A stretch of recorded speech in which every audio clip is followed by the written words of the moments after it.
evening and thanks for coming here. In fact, when we were just 26, 27 years young, we had office in Chembur, eastern suburb, of Bombay. And every year, in the first week of March, we used to rush to Kurla station, take train to VT, rush again to Brabant Stadium to listen to Nani. We would have read the budget in the newspaper, but then still between the lines, the intricacies of the budget, how did it affect various industries? How did it affect us? And what are the indiscipline of the government of those days? Nani used to point out very clearly, and that's what we look forward to. Whenever I think of Nani, a simple person comes in, image of simple person comes in front of me. I have tremendous respect for him in my head. And if you ask me, even today, till now, I have a lot of gratitude towards him. And that's why I felt I should take this occasion as a tribute to Nani. I learned two values from Nani. I never met him, I never spoke to him, I just watched him, heard him. But two values I learned. That's why I call him my Dronacharya, Guru Dronacharya. The first was being ethical in whatever I do. And secondly, if something wrong is done, fight for that and never take it lying down. These are two things that I learned. Now, to talk about Nani, I thought I should invite somebody who has worked with him or who has maybe had close interaction with him. So one of our friends, Hemant Nerurkar, recommended a 40 years veteran from Tata who worked with JRD, who worked with Nani. So here is Don Dungaji. So I'll invite Don Dungaji to share his experience of Nani. Thank you very much.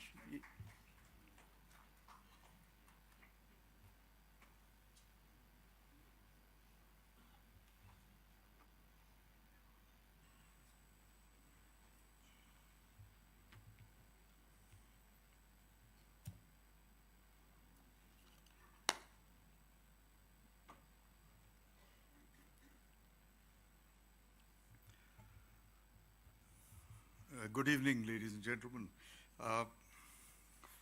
First and foremost, I'd like to thank Mr. and Mrs. Shanbhag for giving me this opportunity to address a gathering of this stature. And it's an august gathering for me to stand before today.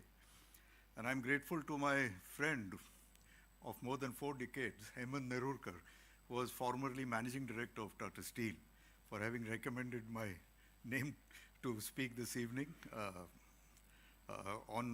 About Mr. Nani Palkhivala. I wouldn't say on Mr. Palkhivala, but about Mr. Palkhivala. He's too well known, actually, and as you can see in this picture, his famous budget speech where 100,000 people attended.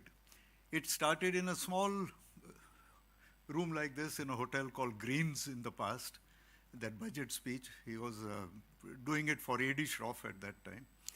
And that Greens Hotel was next to the today's Taj, where the tower stands. The Greens Hotel also belonged to Taj. It started from there, and it started growing so much that ultimately they had to use the Brabant Stadium, the Cricket Club of India, where 100,000 people, and you can see from that picture how many people are attending that. And he never held a piece of paper in his hand while speaking. Every section, everything, as he rightly said, was known to him. So I said, let me see what I can say. And I didn't really work for him, but I had an office on the same floor, which is the 4th floor of Bombay House. And as a part of JRD Tata's office, I had an occasion to briefly interact with him once or twice. I did ask Mr. Shanbhag as to how much time I had to speak this evening. He said, you can take as long as you like, but we'll switch off the mic after 25 minutes.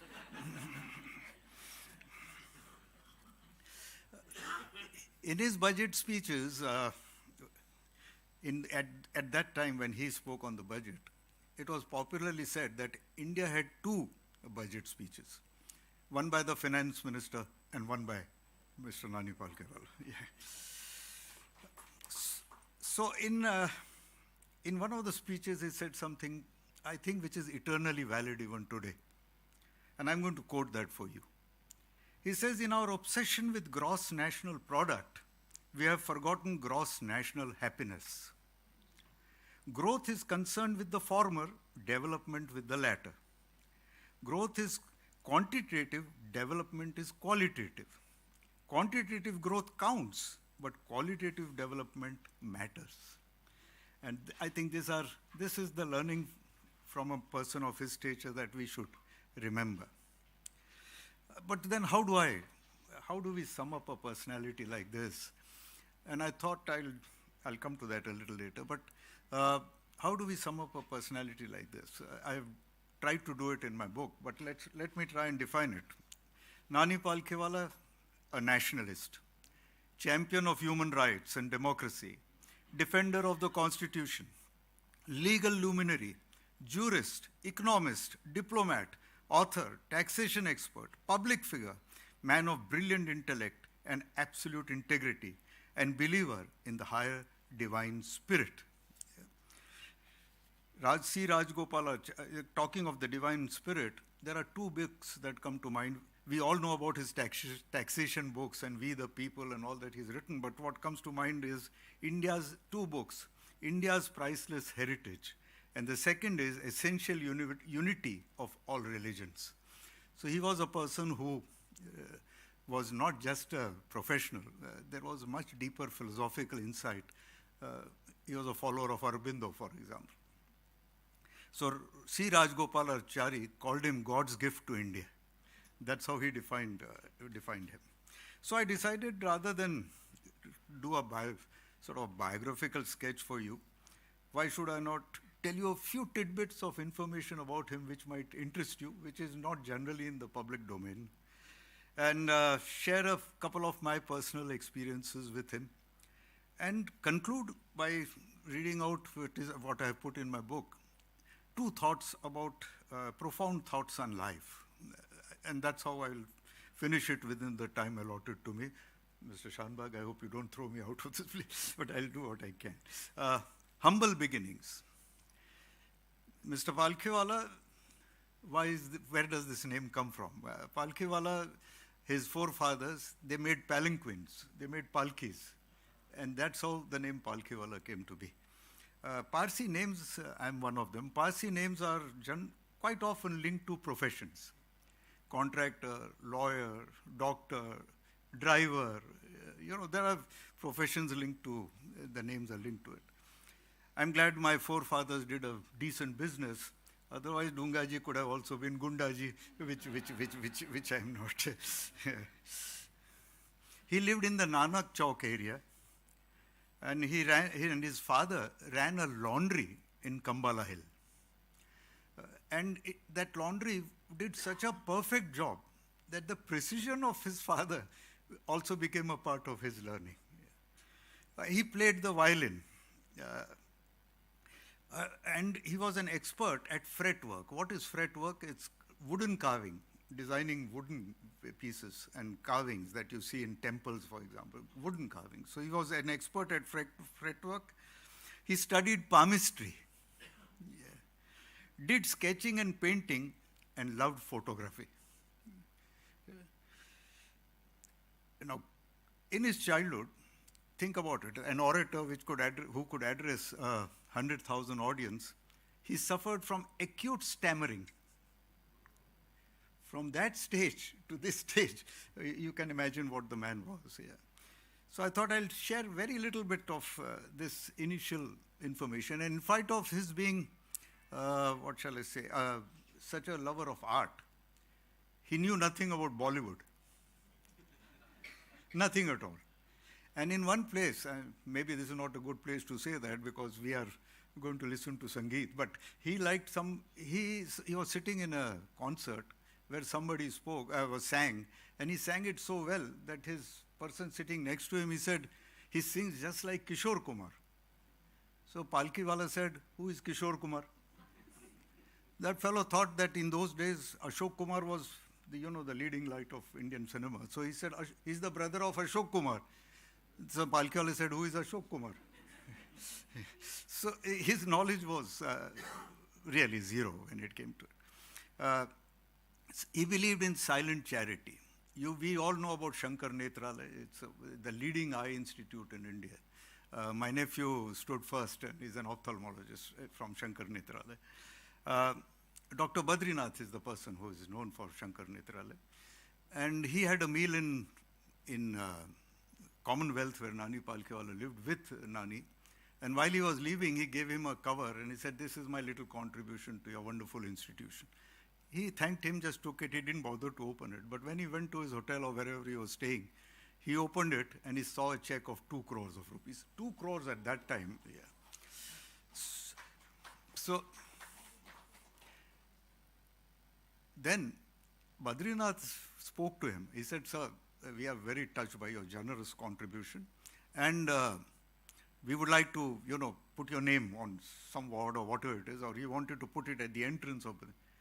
He respectfully requested him not to mention his name. So if you go there, 2 crores are there, but Palkhivala is not mentioned there. Yeah. So, silent charity. I would like to just share with you 2 stories, which is in a part of my book.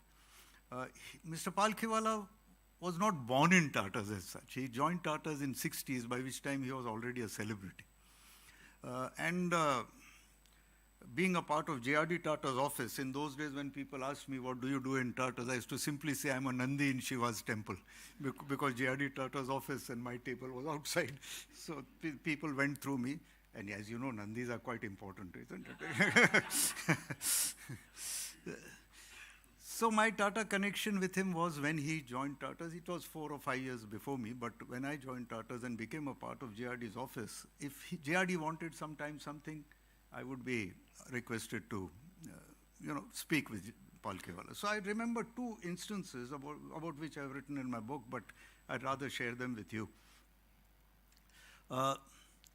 Once when I was sitting with him, and if you are familiar with Bombay House, the directors at 3 o'clock get a tea tray. The tea tray is just fantastic. White starched napkin on the tray, silver kettle, silver jug mug, silver sugar bowl, and most importantly, 2 pastries, a truffle and another one from the La Patisserie of the Taj, which today 1 pastry costs you 480 rupees without tax. In those days, it used to be something like maybe 60 rupees or so. And we lesser mortals were not entitled to that tray, but we used to somehow smuggle in a tray once in a while into our office. It so happened that when I went to see him for some discussion, he and I were sitting, but he ordered 3 trays. Now 3 trays came with those pastries, but Mr. Palkhivala was only sipping tea, and I was so junior to him that in spite of the ballooning saliva in my mouth, I was unable to dip into the pastries because he was not doing it. I had no right to do it. So I waited and I said, when is he going to? He never dug into it till the end. And then I couldn't resist it. So I said, sir, are you expecting a 3rd person? Because here is another tray. That's the time he explained why he ordered the 3rd tray. He said, every day, even if I'm alone at this time, I order 2 trays. And today I ordered the 3rd tray because you were also joining me for this meeting. And what I do is, I do sip my tea as you saw, but I do not touch the pastries. So what happens is, when the tray goes outside, the peons who work in my office, they pick them up, put them in their small lunch boxes, and take them to their children in the evening. Tell me how many people would do that, ladies and gentlemen. Yeah. So that was something that I would like to call empathy. Yeah. The other was humility. Humility. I was successful in leading the turnaround of a company in Navsari, and I was just in my office. Now, Mrs. Palkhivala, that's his wife Nargis, she had a driver who lived in the, from Gujarat, who lived in the similar area, close to Navsari, maybe 10, 12 kilometers. And he said, she phoned me, she said, Mr. Dungaji, can you find a job for his brother? He's just 10 kilometers from and he doesn't have a job. Now, I have to respect Mrs. Palkhivala. I didn't need the person because we just turned around the company and I didn't want to add one more person. So I said, of course, please send me his papers. So the next morning the paper comes, name, address, photograph, nothing else. What do I do with a person like that? So I thought I shouldn't be, I mean, what do I do with a person like that? I mean, although Mrs. Palkhivala is asking me to do it, so I kept it in the drawer. I did nothing. About a month later, the driver must be pestering the lady. She phoned me. She says, what have you done? I said, I sent it to Navsari. I was in Bombay. I said, I sent it to Navsari. I really don't know what happened. I'll check up for you. So she said, okay, thank you. Then I waited again. I didn't want to send it to Navsari. It was an absurd paper. So this happened 3-4 times. She would call me. I would make some excuse and, I just avoided it. She realized that I was not going to do anything. So she told her husband. So one day Mr. Palkhivala phones me and I just picked up the phone. He says, Dungaji, this is Nani. I just stood up. Like when Hitler who spoke to you and the general stood up, because out of respect I just stood up. I said, yes, sir. He said, Nargis has been sending you this driver's brother's papers. So I said, yes, I did receive those papers. So what have you done about it? Very polite. I said, sir, shall I give you my honest response? He said, yes, please do that. So I said, sir, if you ask me, do I need this person? I really don't need them. He has no qualifications of any kind. And 6 months later, when people at your level will ask me, why are you carrying 10% extras to standard force that you have yourself decided? Everyone will forget that these are such appointees, speaking truth to power as they speak. So, I thought that was my last day in Tartus, but the man that he was, he said, oh, is that so? Just forget Nargis and forget driver's brother. Just do what is right for your company. That is what made me understand. This is what made Nani Palkhivala. I thought I'll share with you just 2 stories. The Tata stable is full of gems. We have 12 Padma Award winners, 1 Padma Shri, 8 Padma Bhushans, and 9 Padma Vibhushans. Palkhivala, Ratan Tata, J.R.D. Tata. And out of which, as you know,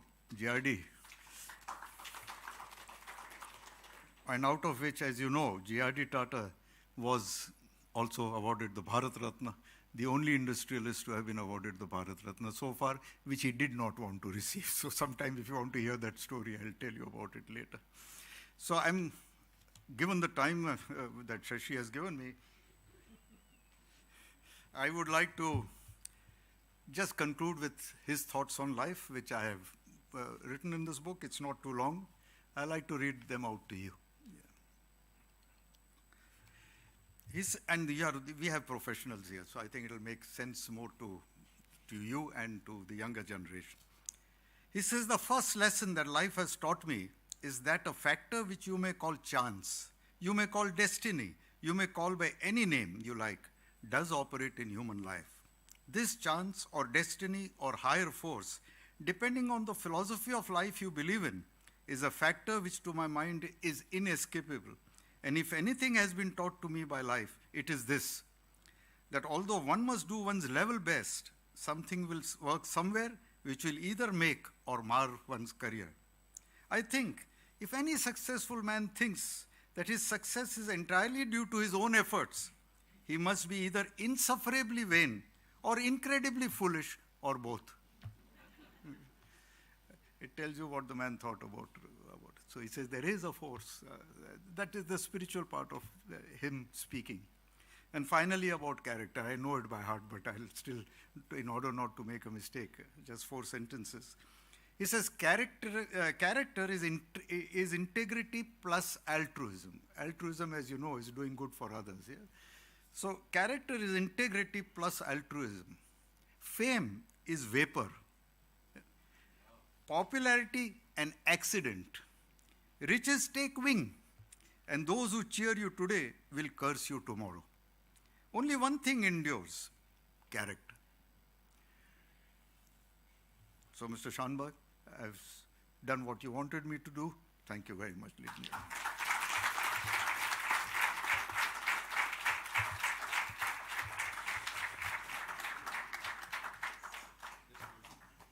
Just hold on, good Lord. No, you take this, take the podium.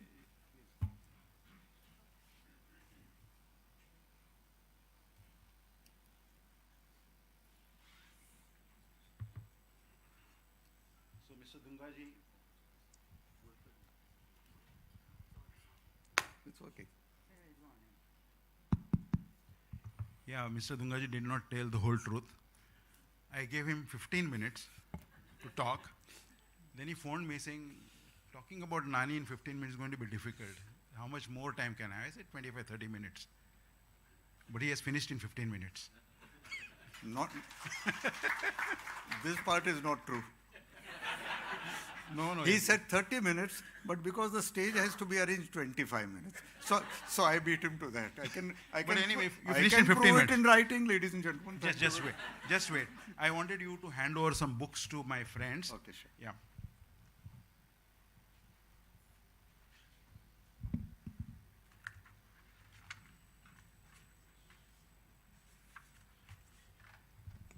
So Dungaji has written a book, Tata Living by Values. I have kept copies in the back. Whoever wants to really read can pick up. There are also books on Nani Palkhivala, on the legal side. People like Babu can pick up. So I want you to hand over this to Shashi Vyas, co-creator of our music program.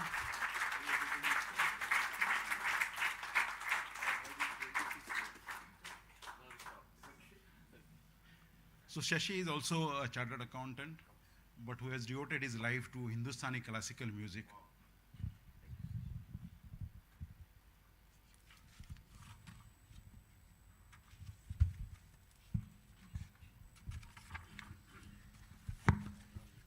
So this book is for Ambi. So, yeah. What I created was a speech by Atal Bihari Vajpayee on Nani Palkhivala. Excellent speech, which will be a bookmark for each of the book which is there. So you can read. Very interesting the way. Thank you.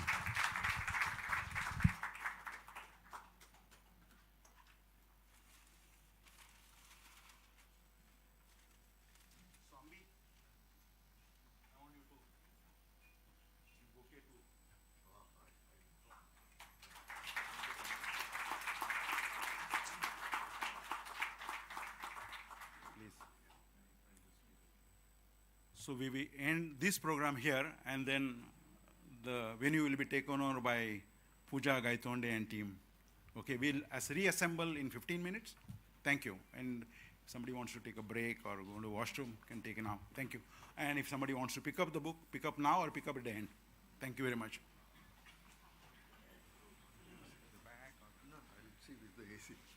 I think announcement, because what comes to my mind is, what is the similarity between a cemetery and a lavatory?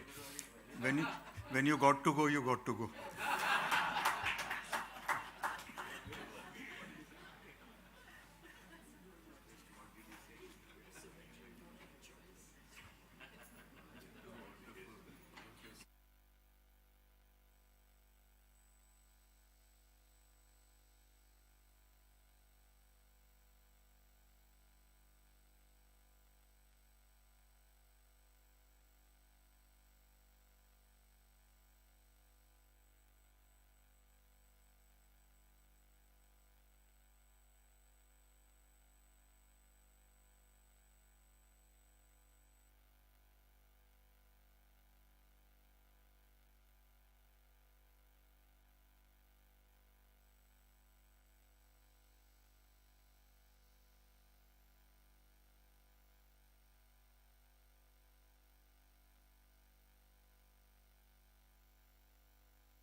place at home, but exactly for 24 people, including 2 of us.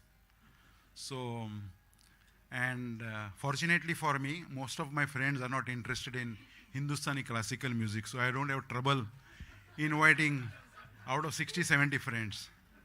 So when I looked, we conduct this program once every month.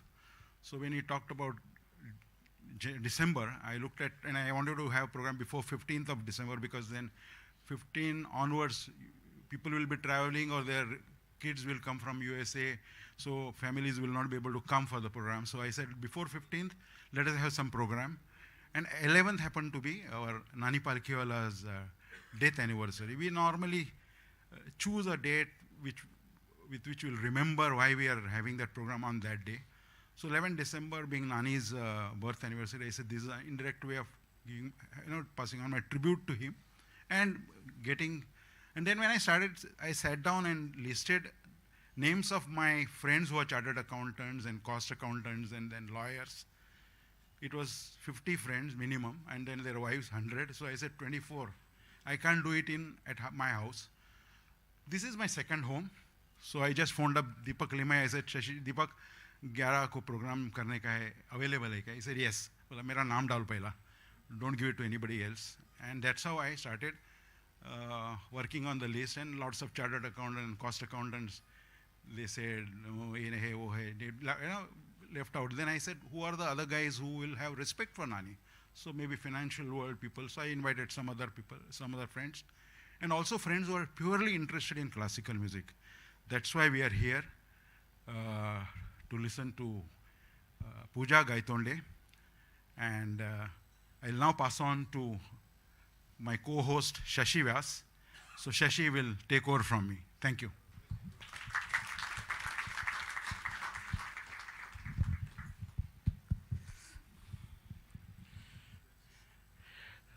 डूंगा जी की impeccable अंग्रेज़ी सुनने के बाद मेरी हिमाकत नहीं हो रहा है कि मैं अंग्रेज़ी में कुछ आपसे बात करूं, क्योंकि मराठी माध्यम से शिक्षित हुआ मैं हर बार कोई भी अगर बात मुझे कहनी हो तो पहले मराठी में सोचता हूं और फिर अंग्रेज़ी में ट्रांसलेट करता हूं. सो आगे चलकर अगर मेरी अंग्रेज़ी किसी को पसंद आई तो he can retain me as a translator, if not as a orator. Dunga ji ने आज नानी जी के बारे में जो कहा तो याददाश्त पूरे 30 साल पीछे चली गई. 1975-76 में जब मैंने सीए आर्टिकलशिप शुरू की तब से लेकर 1996 was his last budget speech. एक साल भी हमने मिस किया नहीं. उस वक्त नानी पालखीवाले का बजट स्पीच ये हमारे लिए किसी भी मंदिर के प्रार्थना से कम नहीं था. बजट के बारे में इतनी बेहतरीन उसका विश्लेषण, द एनालिसिस, और सबसे बड़ी बात ये थी कि the lucidity in his talk, clarity. अंग्रेज़ी ऐसी बात करते थे जो हमारे जैसे आम सुनकार को समझ में आती थी. जैसे क्लासिकल म्यूज़िक लोग बोलते हैं समझ में नहीं आता है, लेकिन संगीत की एक बात है कि संगीत दिल की बात है, दिमाग की उतनी नहीं है. दिमाग तो कलाकार यूज़ करता है, वो उसके लिए है. हमारे लिए है कि क्या उससे लगा हुआ सुर हमारी दिल की तार कहीं छेड़ता है या नहीं. और अगर अनजाने में भी वो हमारी दिल की तार छेड़ने में अगर वो सफलता प्राप्त करता है तो समझ लीजिए कि 2 दिल के तार जुड़ जाते हैं, फिर दुनिया की कोई ताकत उनको एक दूसरे से अलग नहीं कर सकती है. वो संगीत, उनके संगीत में पूरी तरह से इतने विभोर हो जाते हैं कि पूरा संगीत का आनंद लेके घर जाते हैं. और संगीत की सबसे बड़ी देन ये है कि वो आपको निर्मल आनंद देता है. संगीत ये प्रेम की सबसे बड़ी परिभाषा है. ईश्वर की तरफ जाने के लिए, अपनी श्रद्धा को ले जाने के लिए संगीत जैसा माध्यम दूसरा है नहीं. It is the shortest route to probably communicate to the god. इसके लिए सवेरे की प्रेयर, श्लोक आप चैंट करो, सब में संगीत है. नानी जी के बारे में इतना ही कहूँगा कि उनके इस बजट स्पीच में भी संगीत था.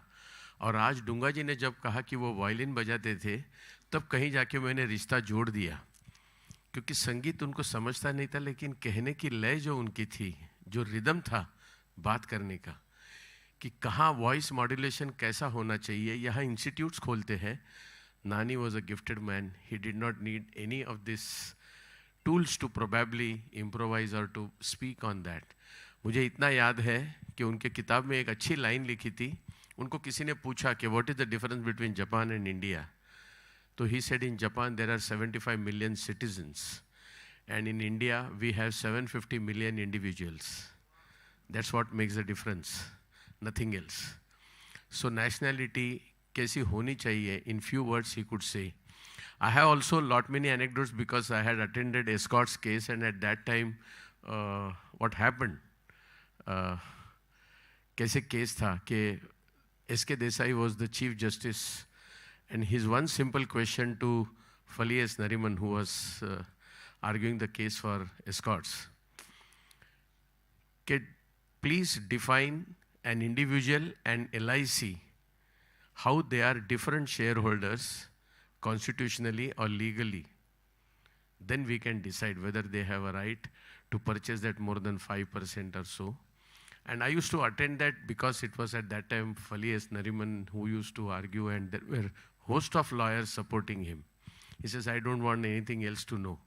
Just clear the distinction. And I believe this is anecdote. I was not present, so I don't know to verify the facts. But they approached Nani. And Nani said, this is very easy. So everyone was little taken aback how he could say that it is very easy. He says an individual has his own mind. LIC does not have its own mind. LIC is dictated by a team. So there are different minds working for one objective. And it could be with a definitely scheme behind that. So it cannot be as pure as an individual who has reasons to either accept or to deny. And the case was decided in favor of Escorts. Just to say that how to look at the law, संगीत की दुनिया में भी यही बात है.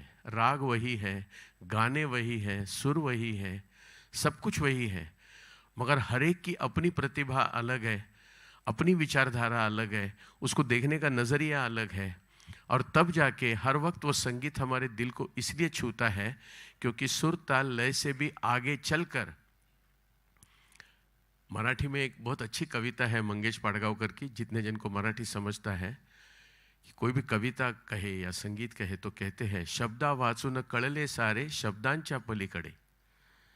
बिना कुछ कहे जब आप समझ सकते हैं, और वो रहती है सिर्फ प्रेम की भाषा. इसके लिए कहते हैं, सुहेल अख्तर जी यहाँ बैठे हैं, उनके सामने मैं कुछ एक शायरी करने की भी मेरी हिम्मत नहीं होती है. ऐसे बेमिसाल ये इंसान है, इतनी बेहतर अंदाज से वो हर बात कहता है. तो कहने का मतलब ये है कि देखने का नज़रिया कैसा होना चाहिए. और इसीलिए हम सब कहते हैं कि हिंदुस्तानी संगीत का भविष्य क्या है. फिर देयर आर डिफरेंट जॉनर्स, भक्ति संगीत, फोक संगीत, रीजनल संगीत, जिसको हम कहते हैं प्रादेशिक संगीत. ये सब संगीत जाके उसकी बुनियाद, अगर उसकी नींव की ईंट कहाँ है, तो वो भारतीय अभिजात संगीत, शास्त्रीय संगीत में है. ये सारी कहते हैं कि अगर कुछ भी गाना गाना हो तो पहले सीख के आओ, क्योंकि सुर ताल लय पक्का हो जाएगा, फिर आप सब कुछ कर सकते हैं. एक सुर साधे सब सुर साधे, सब सुर साधे सब सुर जाए. ये सब कलाकार यही कहते रहता है. आज मैं एक ऐसे कलाकार को आपके सम्मुख प्रस्तुत करना चाहता हूं कि बहुत ही कम उम्र में उस लड़की ने, जो कि उसका जन्म हुआ है एक मराठी परिवार में, कह सकते हैं गोवन परिवार में, लेकिन इतनी लगन थी उसको ये उर्दू शेरो शायरी से और उर्दू ये जो हम कहते हैं सूफ़ी कलाम, सूफ़ी संगीत से, कि उसने मौलवी के पास जाकर बाकायदा पूरी तालीम लेकर उसकी डिक्शन समझकर और मुनव्वर मासूम जैसे एक बेहतरीन कलाकार से शिक्षा प्राप्त करने के बाद आज पूजा गायतोंडे न केवल हिंदुस्तान में किंतु दुनिया के सारे हर जगह में सूफ़ी संगीत में एक बेहतरीन गायिका रूप में सबसे परिचित है. जोरदार तालियों से स्वागत करते हैं पूजा गायतोंडे.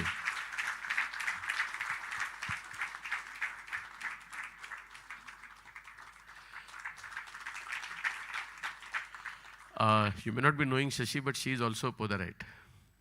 हाँ, ये भी पोदार कॉलेज की है, और पोदार कॉलेज के जो पिछले कई अवार्ड मिले ना, तो सहस्त्र चंद्र दर्शन, और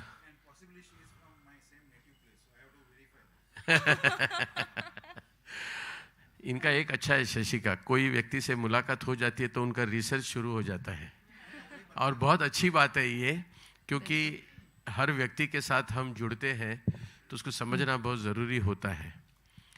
आपका ज़्यादा समय नहीं लेता हूँ, क्योंकि मैं जानता हूँ मेरी बात सुनने से ज़्यादा आप आज संगीत सुनने के लिए यहाँ बेसब्री से इंतज़ार कर रहे हैं। साथ ही में मैं इस शख्स को दोबारा आपसे उसकी मुलाकात करवाना चाहता हूँ, सुहेल अख्तर।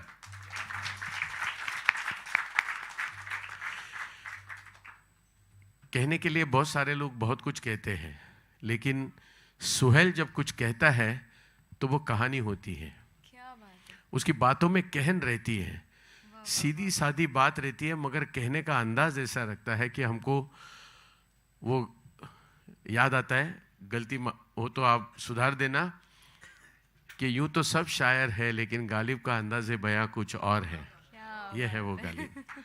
तो बिना कुछ विलंब, क्योंकि बाकी सारे कलाकारों को पूजा आप उनका परिचय करा देगी, तो आइए सुनते हैं पूजा गायतोंडे से सूफी संगीत ये शाम। और इस संगीत का अगर आप हर जो कलाम, जो गाना सुनेंगे आप, वो पूरा हिंदुस्तानी संगीत पर आधारित है, हर राग रागिनियों पर आधारित है। नुसरत फ़तेह अली का भी गाना है, वो पूरा राग रागिनियों पर आधारित है। तो ऐसा है कि आज थोड़ा सा लाइट, क्योंकि नानी पालखीवाला को सुनने के बाद जिसके बातों में संगीत था, आज अभी हम संगीत की बातें भी जरा जान लेते हैं। धन्यवाद। प्रिया, इतने अच्छे अल्फाज आपने मुझ जैसे इंसान के बारे में कहें, अब तो गला कांपने लगा है कि क्या कहूँ अब मैं। बहरहाल बहुत बहुत शुक्रिया। और आपकी बात से मुझे फैज़ के 4 मिसरे याद आए कि रात यूं दिल में तेरी खोई हुई याद आई, जैसे वीराने में चुपके से बाहर आ जाए, जैसे सहराओं में हौले से चले बाद नसीम, जैसे बीमार को बेवजह करार आ जाए। देखिए, फैज़ को या किसी बीमार को बगैर किसी वजह के करार आ गया होगा, लेकिन आज की इस खूबसूरत महफिल में, इस खूबसूरत चेहरों के साथ, मुझे लगता है एक बहुत बड़ी वजह है हम सबके दिलों को चैन और करार आने के लिए। आप सबका बहुत बहुत इस्तकबाल है, बहुत बहुत स्वागत है। A very very good evening to you all ladies and gentleman. और इस सूफ़ी महफिल में सबसे पहले एक दो अल्फाज में इस बारे में कहना चाहूँगा कि सूफिज़म या मिस्टिसिज्म या भक्ति रस, इसे जो चाहे नाम दे लें आप, लेकिन हैरत की बात यह है कि एक शख्स चाहे वो नॉर्थ पोल पे एक बात कहे, एक सूफी एक नॉर्थ पोल पे एक बात कहे, या एक संत साउथ पोल पे एक बात कहे, टर्की में रूमी एक बात कहे पर्शियन में, या बनारस के घाट पे कबीर एक बात कहे, लेकिन ये बातें एक ही होती हैं। ज़बानें अलग अलग हैं, कल्चर अलग अलग है, लिबास अलग अलग है, लेकिन बात वही अच्छाई और सच्चाई की है। इसलिए सबसे पहले मैं समझता हूँ कि इस महफिल की शुरुआत हम उसके नाम से करते हैं जिसका नाम सबसे बड़ा नाम है, ऊपर वाले का नाम। श्री गणेश मैं समझता हूँ कि बिस्मिल्लाह से की जानी चाहिए। लेकिन इससे पहले एक बात और, एज अ प्राउड मुंबईकर, अब हम टर्की के रूमी से या बनारस के घाट से बात क्यों शुरू करें, जबकि बॉम्बे में ही हमारे, जो पहले बॉम्बे होता था, मेरे बचपन का तो बॉम्बे ही था, यहाँ एक ऐसी शख्सियत, एक ऐसी पर्सनालिटी, एक ऐसा संत, एक ऐसा वली बैठा हुआ है जो समंदर के बीचों बीच है। एक पतला सा रास्ता चला जा रहा है समंदर के अंदर, आप सबने देखा होगा, हाजी अली पिया का आस्थाना। तो हम एक मैशअप से बात शुरू कर रहे हैं, बिस्मिल्लाह से बात शुरू होगी और वो पहुंचेगी शाह समंदर पिया हाजी अली तक। आप लोग मुलाहिजा फरमाएं। पूजा जी। इजाज़त है, इजाज़त है।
कहने से ला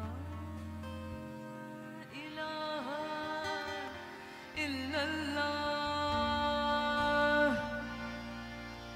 रहमतों का सलाम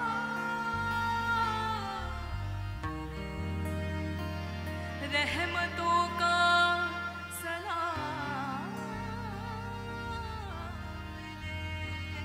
बस कहने से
तेरी मिल जाए पना, तेरी मिल जाए पना, मेरे कहने से बस बिस्मिल्लाह बिस्मिल्लाह बिस्मिल्लाह बिस्मिल्लाह बिस्मिल्लाह। तेरे नाम से शुरू हुआ, तेरे नाम पे खत्म, बिस्मिल्लाह आगा मेरे लिए सा बिस्मिल्लाह बिस्मिल्लाह बिस्मिल्लाह।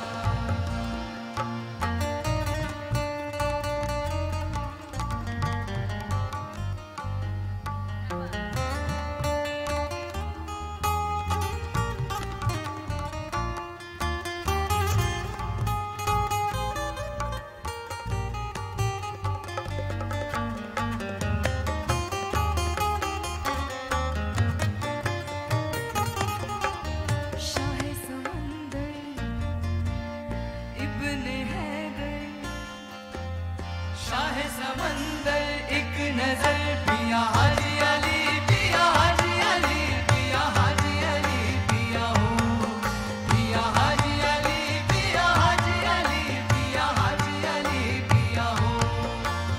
तुम समंदर के वली, बाबा हाजी अली, बाबा हाजी अली, बाबा हाजी अली। तुम समंदर के वली, बाबा हाजी अली, है तुम्हारा दर दर मुस्तफा दर मुर्तजा बाबा।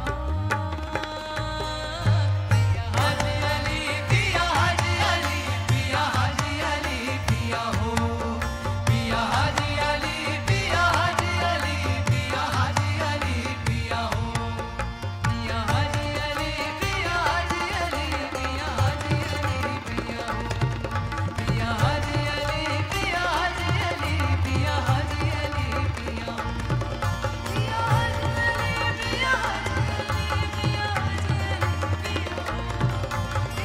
हाजी अली, पिया हाजी अली, पिया हाजी अली, पिया हो, पिया हाजी अली, पिया हाजी अली, पिया हाजी अली, पिया हो। थैंक यू, बहुत बहुत शुक्रिया। साहिबान, सूफिज़्म की दुनिया का एक बहुत बड़ा नाम है, मैं समझता हूँ उसके माथे का झूमर है वो, जिसे कहते हैं हज़रत अमीर खुसरो। अमीर खुसरो ने एक कौल तराना लिखा। कौल तराना क्या है? ये अब जो कव्वाली लफ्ज़ देखते हैं, ये कौल से बना है। कौल के पढ़ने को कहते हैं कव्वाली। कौल क्या होता है? कौल जो है वो प्रॉफिट की सेइंग्स हैं। खुसरो ने प्रॉफिट की एक सेइंग ली, मन कुन्तु मौला फ़अलीयुन मौला, मैं जिसका मौला अली उसका मौला, मैं जिसका मास्टर अली उसका मास्टर। अब इस सेइंग को, जो कि प्रॉफिट की सेइंग है, बड़ों की बात पे अपनी बात नहीं कही जाती, इसलिए इस कॉल को, इस स्टेटमेंट को इंटैक्ट रखने के लिए कि फोकस इस पे से न हटने पाए, कुछ ऐसे अल्फाज का इस्तेमाल किया जो अल्फाज असल में किसी ज़बान के लगते नहीं हैं लेकिन हैं। जैसे दरदानी दरदानी, दरतीले दरदीले दरतीले, नोम तोम, यलाली यलाली। ऐसा लगता है कि ये बेमानी मीनिंगलेस अल्फाज हैं, जैसे कि सरगम होती, लेकिन नहीं। इसमें से कुछ अल्फाज जो हैं, कुछ अरबिक हैं, कुछ पर्शियन हैं, कुछ टर्किश हैं और कुछ निपट हिंदुस्तानी हैं। इन सब को मिलजुल करके एक नुक्ते पर मिलना था, और वो नुक्ता था प्रॉफिट की उस सेइंग को कि प्रॉफिट जिसके मास्टर अली उसका मास्टर। अब आप देखिए इस बात को किस तुम तराक के साथ, किस ताम झाम के साथ, किस खूबसूरती के साथ एक बात और अर्ज़ करना चाहता हूँ कि आपने बहुत रागदारियाँ सुनी होंगी, लेकिन इस तरह के कलाम में, सूफ़ी कलाम में, चूँकि वो इतना गंभीर होता है, इतना संजीदा और सीरियस होता है कि उसके अंदर बहुत चलत फिरत की चीज़ें नहीं लगाई जाती, बहुत ताने वाने नहीं ली जाती, उसके अंदर गंभीर रागों के टुकड़े लगाए जाते हैं। ऐसा ही कलाम मन कुन्तु मौला फ़अलीयुन मौला। सुनिए, झूमिए, पूजा।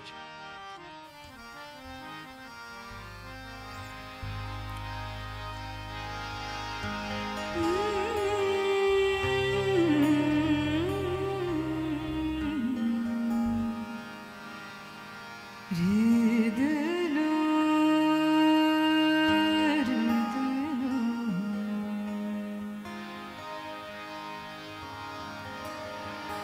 Ali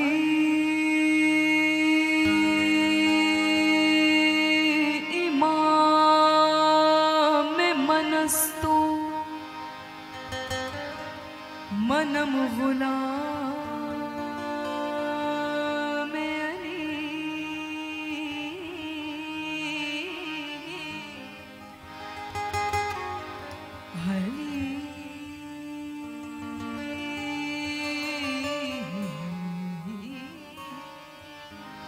Ali इमाम मनस्तो मनम गुलाम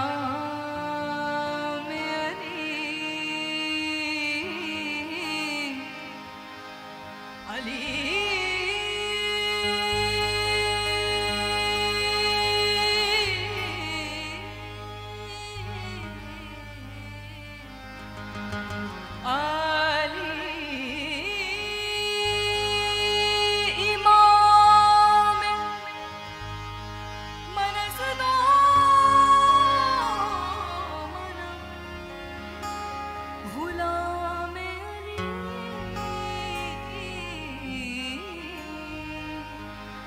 अली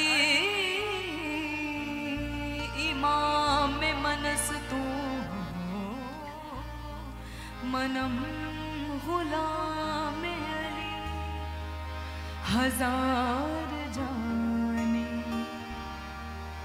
गिरामी फिदा बना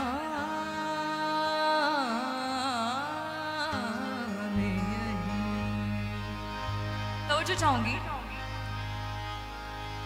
अफलाक से लाई जाती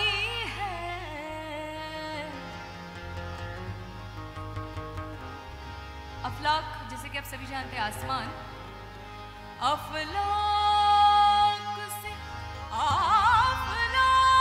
से लाई जाती है सीनों में छुपाई जाती है तौहीद की मैं सागर से नहीं आँखों से पिलाई जाती मौला मौला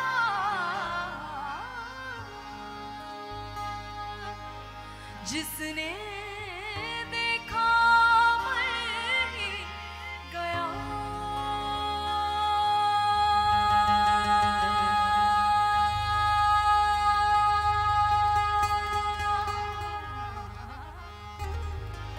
जिसने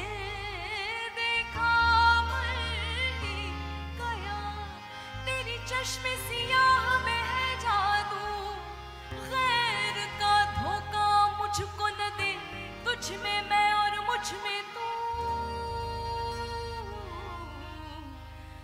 मान गुन तो मौला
पूवते परवरदिगार शाहे मर्दा शेर यज़दा पूवते परवरदिगार पूवते परवरदिगार पूवते परवरदिगार ला बता अल्लाह लीला सल्ला ज़ुल्फ़ार मौला अली अली मौला मौला अली मौला मौला अली मौला मौला अली मौला मौला अली मौला I think if we clap I'll get a better groove Ali मौला मौला अली मौला मौला अली मौला मौला अली मौला मौला अली मौला जब तक बिका न था कोई पूछता न था जब तक बिका न था कोई पूछता न था तुमने मुझे खरीद के अनमोल कर दिया अली मौला मौला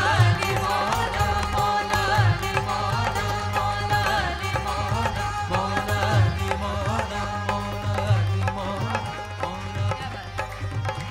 कहे जिसको नबी मन कुन तो मौला रंगत ऐसी चढ़ी रंग तुम्हारा लेकर क्या से क्या हो गए हम नाम तुम्हारा लेकर अली मौला मौला अली मौला मौला अली मौला मौला अली मौला बने सूफी जज्बात में बहने वाले बने सूफी जज्बात में बहने वाले कलंदर बने इश्क में चलने वाले कुतुब बन गए दर्दो गम सहने वाले नबी थे अली को वली कहने वाले वली बन गए या अली कहने वाले अली मौला मौला अली मौला मौला अली मौला मौला अली मौला मौला अली मौला ओम ता ना ना ना रे ता ना ना रे ओम ता ना ना ना ओम ता ना ना ना रे ता ना ना रे ता ना ना ना ता ना ना ना रे ता ना रे ता ना ना ना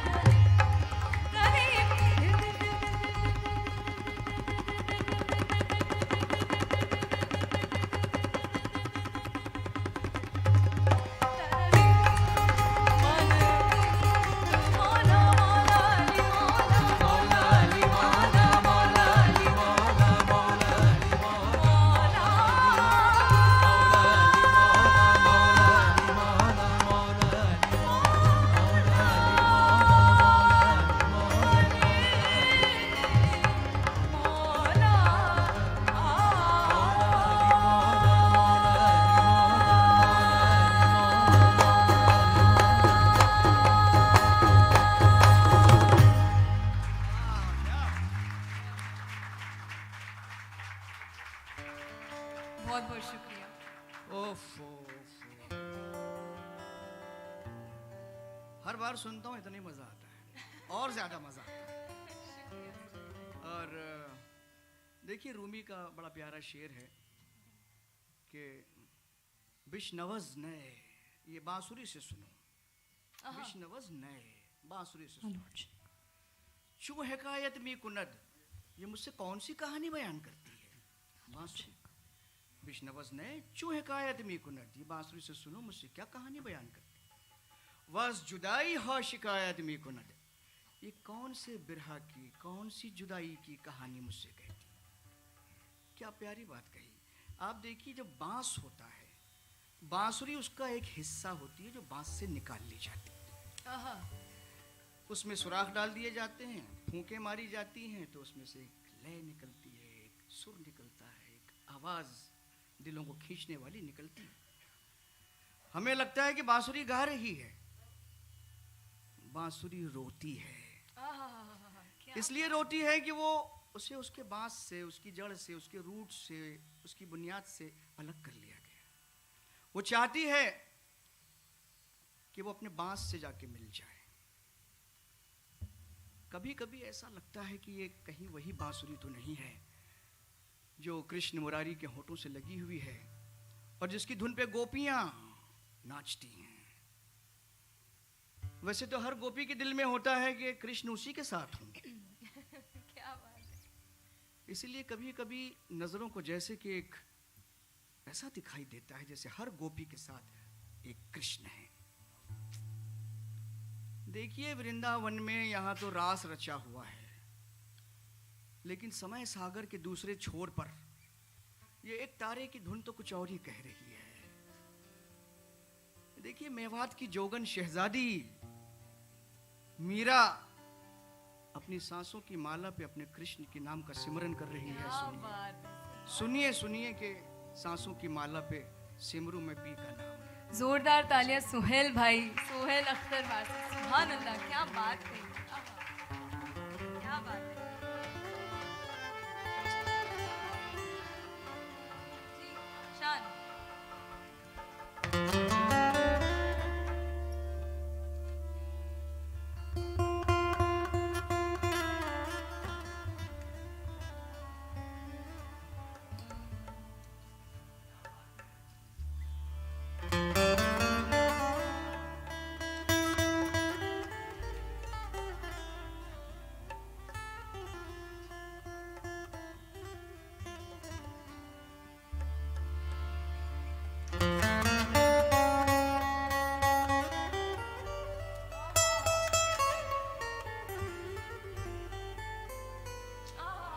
क्या बात है, सुभान अल्लाह,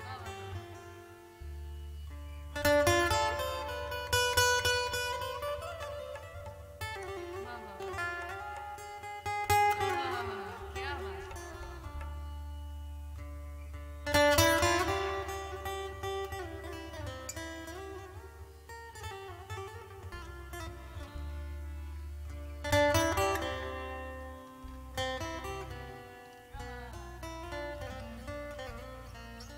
क्या बात है। Shahnawaz Ahmed on guitar.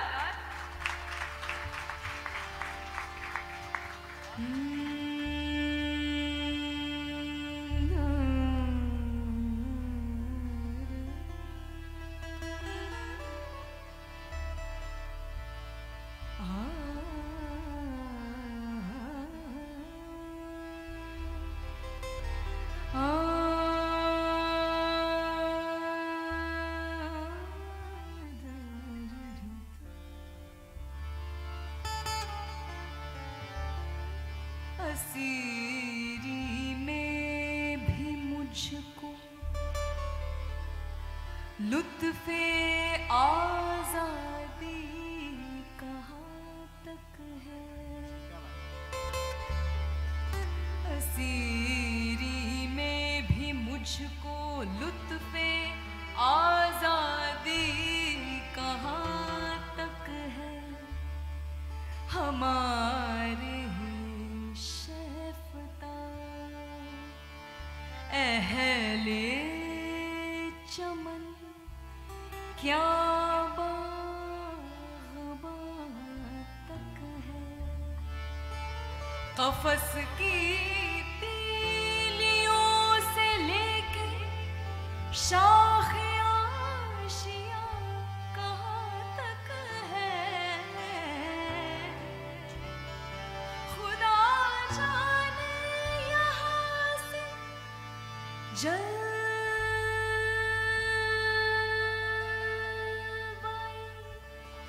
जाना कहाँ तक है।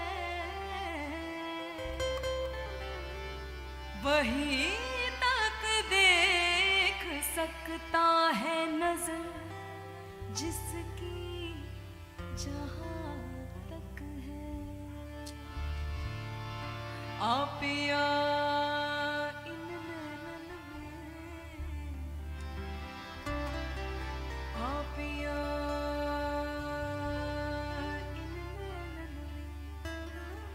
मैं पलक ढाँप तो है लूं,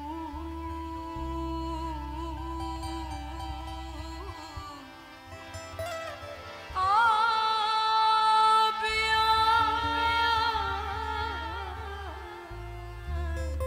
इन नैनन में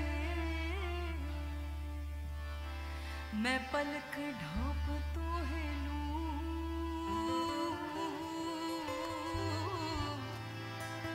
ना मैं देखूं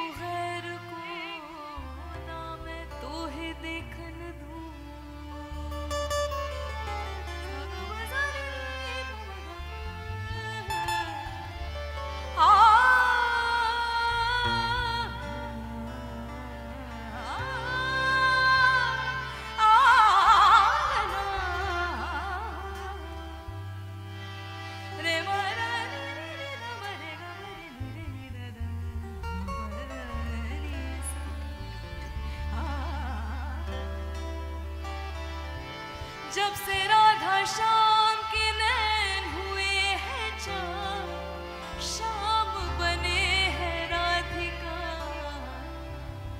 राधा बन गई श्याम। सांसों की माला पे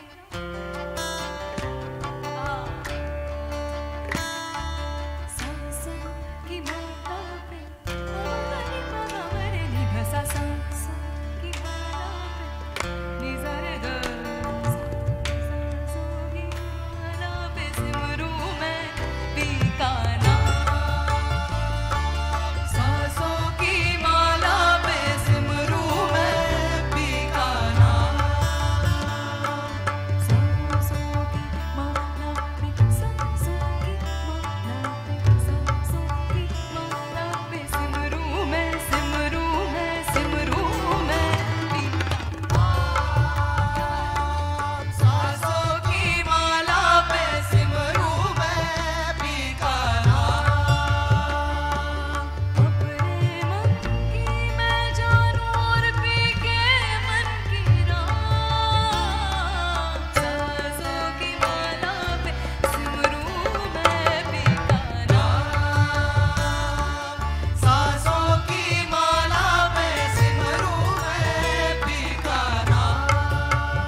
बहुत बहुत शुक्रिया।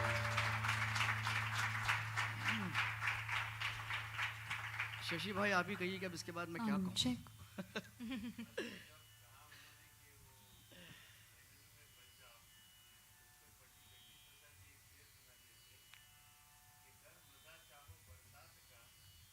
मेरी यहाँ क्या बात, क्या बात, सुभान अल्लाह, ये वाह, बरसों वाह, से वाह, बरसती क्या बात हैं, है, वो बरसों में बरसे, ये बरसों से बरसती हैं। क्या क्या बात बात। है, वाह वाह वाह। देखिए जनाबे वाला, अगला कलाम जो आ रहा है जो गाएंगी, उसके लिए मैं सिर्फ ये कहूँगा कि बात को बयान करने के लिए, कम्युनिकेट करने के लिए इंसानों के पास सिर्फ 3 तरीके हैं। एक तो कॉन्वर्जेशन का तरीका है, गुफ्तगू का, बातचीत का, कि एक बात मैं कहता हूँ, आप सुनते हैं, आप कहते हैं, मैं सुनता हूँ, मेरी बात बेहतर लगे कबूल कर लीजिए, आपकी बात अच्छी लगती है मैं कबूल कर लेता हूँ, वरना जाने दीजिए। इस तरीके से, इस तरीके में कुछ बात यहाँ से वहाँ और वहाँ से यहाँ आ जाती है। ये दूसरा तरीका होता है डिबेट का। डिबेटर्स जो हैं सिर्फ एक दूसरे की बात को काटने के लिए बात करते हैं। आपकी बात को सिर्फ निगेट करना है इसलिए मैं बात करूँगा, आपको सिर्फ मेरी बात को निगेट करना है इसलिए आप बात करेंगे। इसमें एक बात भी यहाँ से वहाँ नहीं जाती, वहाँ से यहाँ नहीं आती। लॉयर्स के बारे में मैं कुछ नहीं कहना चाहता। तीसरा तरीका लेकिन बड़ा अनोखा, निहायत विचित्र, हैरत अंगेज, हाईली सरप्राइजिंग है, वो है गुरु और चेले का तरीका। चेला गुरु के कदमों में बैठता है और गुरु कहता है रात को दिन, और चेला कहता है हाँ दिन। गुरु कहता है दिन को रात, और चेला कहता है हाँ रात। 100% इस तरीके में बात दिल से निकलती है और दिल में उतर जाती है, रूह से निकलती है, रूह में उतर जाती है। यही सूफिज्म का तरीका है, यही प्रेम मार्ग है, यही भक्ति रस है, यही सूफिज्म है। ऐसा ही एक गुरु है इनायत शाह, और ऐसा ही एक अलबेला चेला है बुल्ले शाह, बाबा बुल्ले शाह। बुल्ले शाह से उनके गुरु जो है इनायत शाह किसी बात पे नाराज हो गए थे। रूठने मनने का सिलसिला चलता ही रहता है सूफियों के बीच में। उन्होंने चेले को अपने कदमों से दूर कर दिया है। बहुत बरस गुजर गए। एक दिन रास्ता चलते चलते बुल्ले शाह जो है सामने आ गया और गुरु के सामने आ गया। गुरु ने देखा, बुल्ले शाह जो है हाथ बांध के उसके सामने खड़े हो गए, रोने लगे।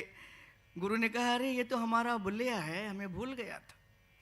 इस बात पर बुल्ले शाह की क्या हालत हुई थी वो मैं नहीं कहूँगा, वो आप पूजा जी से सुनिएगा, क्योंकि मेरा पिया घर आया तो फिर ऐसा ही होता है।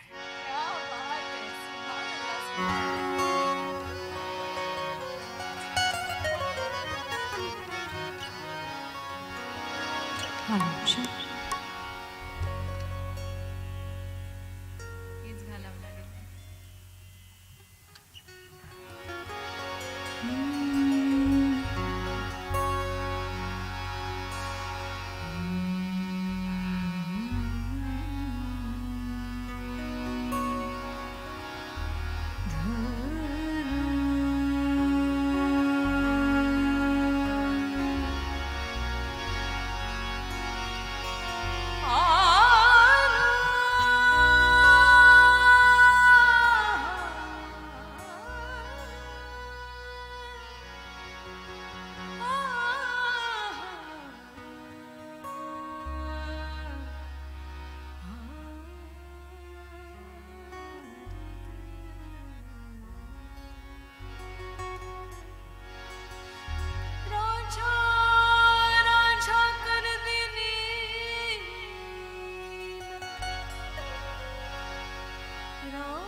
रांझा रांझा कर देने में आपे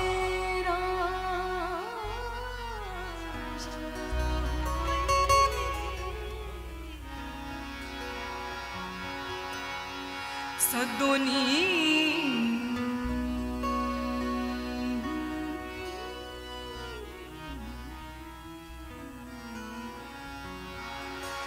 सदोनी मैनू दी दो रांझा हिरन अखियों को सतोनी मैनू दी दो रांझा हिरन अखियों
ख़वातीन हज़रात, लेडीज़ एंड जेंटलमैन, देखिए एक साहब थे, बड़े पहुँचे हुए बुज़ुर्ग, बड़े पहुँचे हुए वली थे, एक संत, और एक लड़का था नौजवान। वो बार बार उनके पास जाता था, कहता था कि आप मुझे अपने कदमों में जगह दे दीजिए, मुझे मुरीद बना लीजिए, अपना चेला बना लीजिए। लेकिन ये आदमी कहता था कि नहीं, जाओ, अभी तुम्हें किसी से इश्क हुआ है, मोहब्बत हुई है? कहेंगे नहीं। किसी से आँख लड़ी है? कहेंगे नहीं। तो बोले फिर क्या तू मुरीद बनेगा, क्या चेला बनेगा, तू जा अपना काम कर। भैया साल वाल गुजर गया, ये लौट के फिर आया अगले साल। कहने लगे देखिए आप मुझे अपना चेला बना लीजिए आप। तो कहने लगे क्यों? कहने लगे आप देखिए मुझे ना एक लड़की से मोहब्बत हो गई है, मेरी आँख लड़ा लग गई है। तो उसने कहा जब तेरी आँख लड़ ही गई है तो अब तुझे चेला बनने की क्या ज़रूरत है। बहरहाल ये रास्ता शुरू होता है इश्क मजाजी से, दुनिया की मोहब्बत से, अपने रिश्तों की मोहब्बतों से। और यही रिश्तों की जो मोहब्बतें हैं, एक इंसान की दूसरे इंसान से जो मोहब्बत है, यही जब डेवलप होती है, जब ये इवॉल्व होती है, जब ये बहुत ही ग्रो होती है, तब ये पहुंचती है इश्क हकीकी तक। यही इश्क बन जाता है खुदा का इश्क, भगवान का इश्क, ईश्वर का इश्क। देखिए उसका इश्क बगैर इस इश्क के मुमकिन नहीं है। और सबसे पहले जो हमें मोहब्बतें होती हैं वो अपने घर वालों से होती हैं, अपनी बेटियों से होती है, अपने भाइयों से होती है, अपनी माँ बाप से होती है। एक ऐसा ही बहुत अजीब और गरीब रिश्ता है जो दिलों को भींच देता है, अजीब कैफियत पैदा कर देता है। और वो रिश्ता होता है बेटी की विदाई का वक्त। नहायत अलबेला कलाम है खुसरो का, मैं चाहता हूँ कि पहले वो सुन लिया जाए। काहे को ब्याहे विदेश, अरे लखियन बाबू मोहे, काहे को ब्याहे विदेश।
ब्याहे विदेश।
ब्याही विदेश अरे लखियन बाबुल मोरे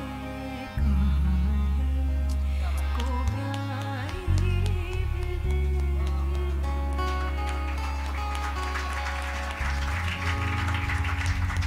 बहुत बहुत क्या बात है पूजा जी, वाह वाह।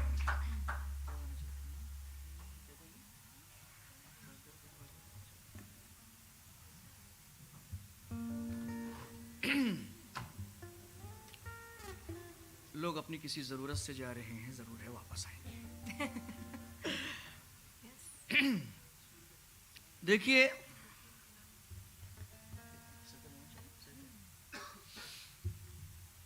हमेशा से एक जंग जो है वो, ये लड़ाई जो है इंटरनल और एक्सटर्नल की, अजीब व गरीब फिजिक्स की और मेटाफिजिक्स की चलती रहती है। अक्ल कहती है कि पी शीरो शकर, ये लॉजिक कहती है, ये रीज़न कहता है कि दूध शहद पी सेहत बनेगी। अक्ल कहती है कि पी शीरो शकर। इश्क कहता है कि पी खूने जिगर। क्या बात है। अक्ल कहती है माला माल हो। इश्क कहता है पाए माल हो, बर्बाद हो जा। क्या बात है। अक्ल कहती है चल बाजार को, बिजनेस कर, पैसे कमा। अक्ल कहती है चल बाजार को, ये इश्क कमबख्त ले जाता है कुए यार को, यार की गली में ले जाता है। और यार की गली में जाके ये आशिक करेगा क्या? हर हर कदम अपने यार के कदमों के निशान को करता है सजदे और उसमें खुश रहता है। मुलाहिज़ा फरमाएं, सजदा।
जब से देखे नैन तिहारी सजना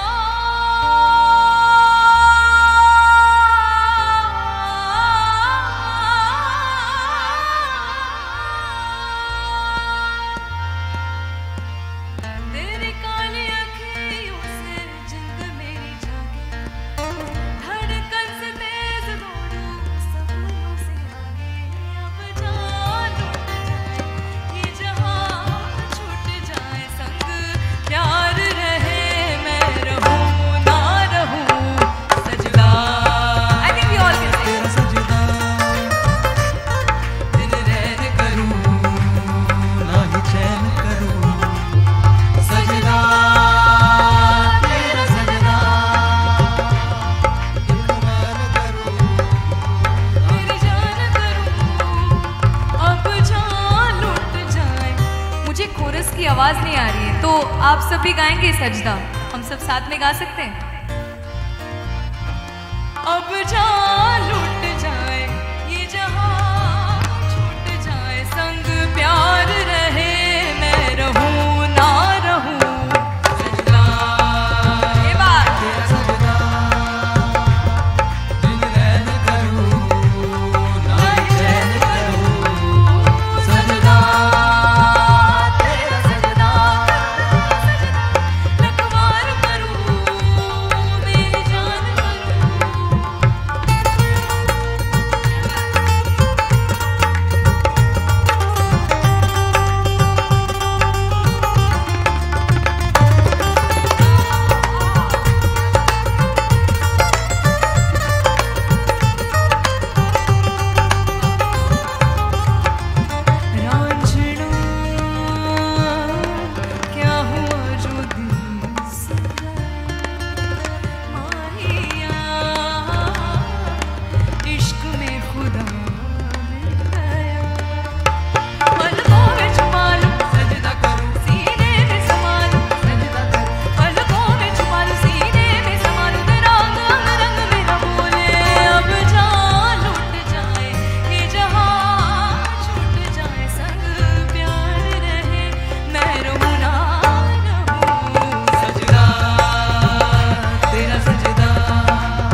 बहुत शुक्रिया।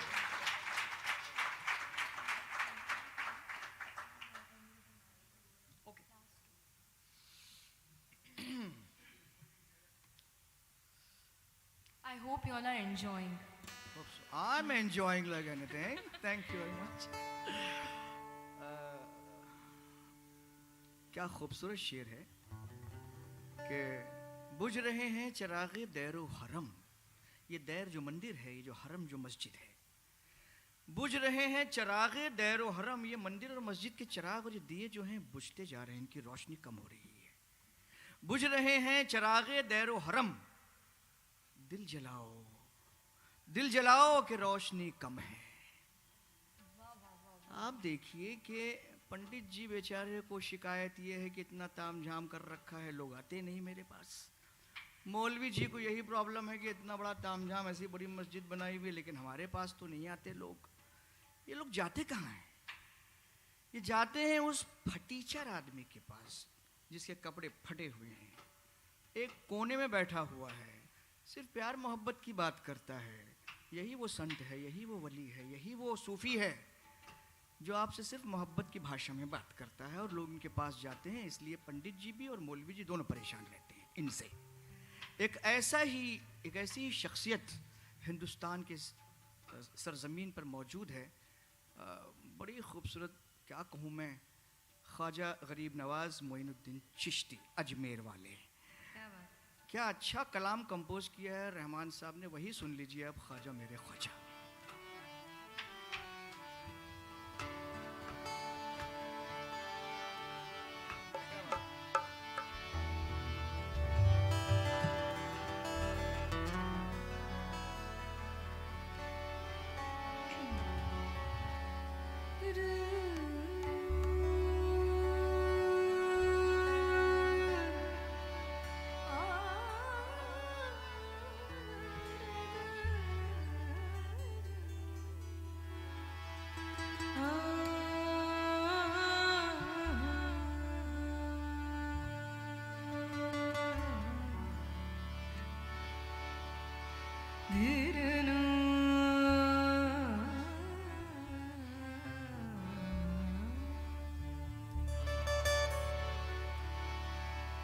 ख्वाजा जी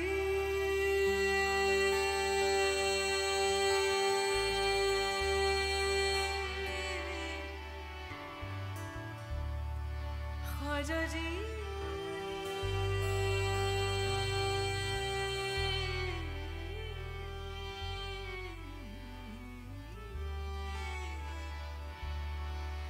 या ख्वाजा जी या गरीब नवाज,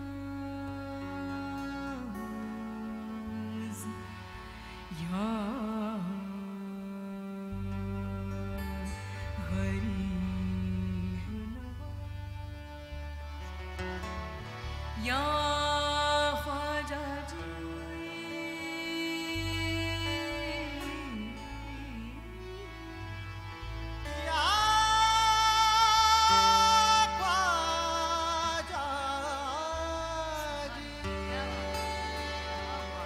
ख्वाजा जी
लास्ट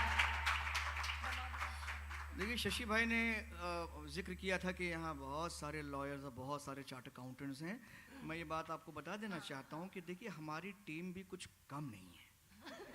वो इसलिए कि बेस पर ही जो साहब बैठे हुए हैं ना, ये हैं लॉयर बोरकर साहब, और जो पीछे आप जो आवाज़ लगा रहे हैं कोरस में उदित साहब, ये हैं चार्टर्ड अकाउंटेंट।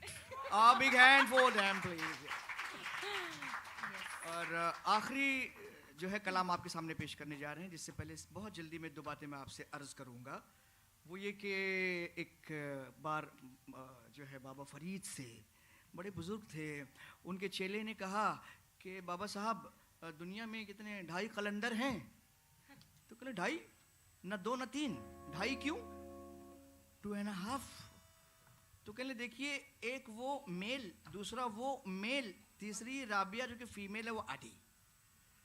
मैंने कहा फेमिनिज्म के ज़माने में तो ये बात नहीं चलेगी, लेकिन उस ज़माने में भी नहीं चली थी। बाबा फरीद ने कहा था अच्छा एक बात बताओ, तुम जब जंगल में जाते हो और शेर के दहाड़ने की आवाज़ जब तुम्हें आती है तो तुम क्या करते हो? कहले हम लोग भाग खड़े होते हैं। तो कहने लगे अच्छा ये देखने के लिए नहीं रुकते कि शेर है या शेरनी है, आधी है या पूरी है? तो आप सुनिए, दमादम मस्त कलंदर, कलंदर जो होता है कलंदर होता है, चाहे वो औरत हो या मर्द हो।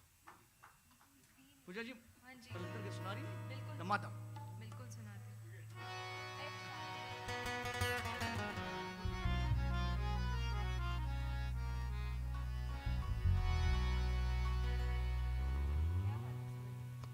एक बार मैं कहना चाहूँगी बहुत बहुत शुक्रिया शशि काका, thank you so much. Shashi, both the Shashi काकाज, thank you.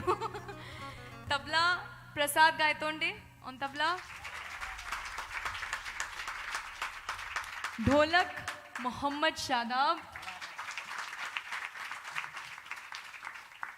Base guitar Siddhesh Borkar, lawyer Siddhesh, advocate Siddhesh Borkar, guitar Shahnawaz Ahmed, and backing vocals Aditya Neela, Vishal Jagtap,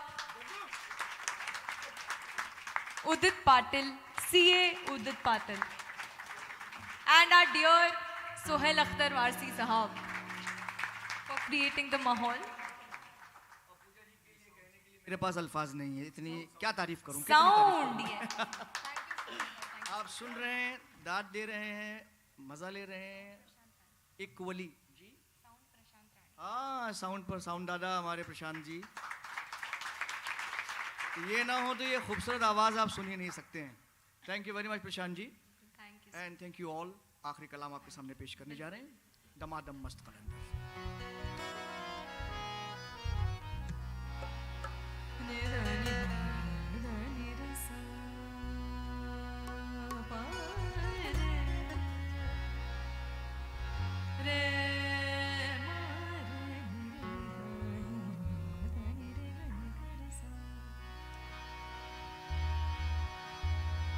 लाली मेरे लाल की जित देखूं तुला, मेरे गुरु उस्ताद मुनव्वर मासूम जी का रंग थोड़ा पेश करती, सब उन्हीं का ही रंग है, बट ये पर्टिकुलरली ये चीज़ ने, लाली मेरे लाल की लाली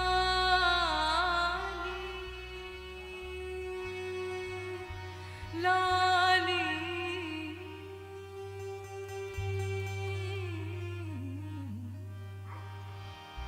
मेरे लाल की लाली, मेरे लाल की जित देखूं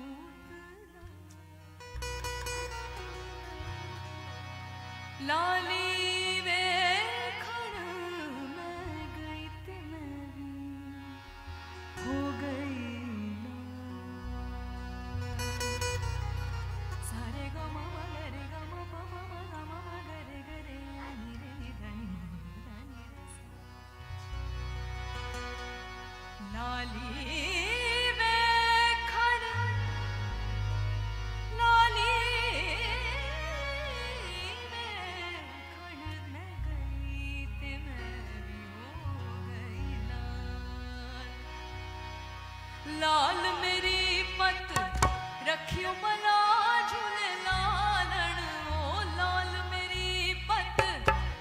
रखियो भला झूले लालण सिंधड़ी दा से बड़दा सखी शाबाश कलंदर दमादम मस्त कलंदर अली दम दम दे अंदर दमादम मस्त कलंदर सखी शाबाश कलंदर हो लाल मेरी पत रखियो भला झूले लालण हो लाल मेरी पत रखियो भला झूले लालण सिंधड़ी दा से वाड़दा सखी शाबाश कलंदर दमादम मस्त कलंदर अली दम दम दे अंदर दमादम मस्त कलंदर सखी शाबाश कलंदर हो लाल मेरी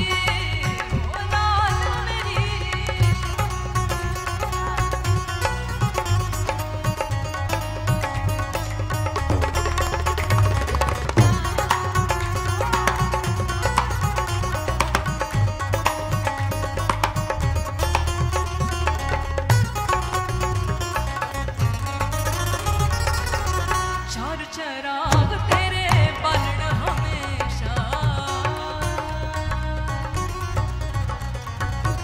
चार चराग तेरे बालन हमेशा शेर अर्ज करूं इजाजत हो तो हकीकत ही बताता न अपना राज देता है हकीकत ही बताता न अपना राज देता है मुझे मेरे ही अंदर से कोई आवाज देता है मुझे ये जिद थी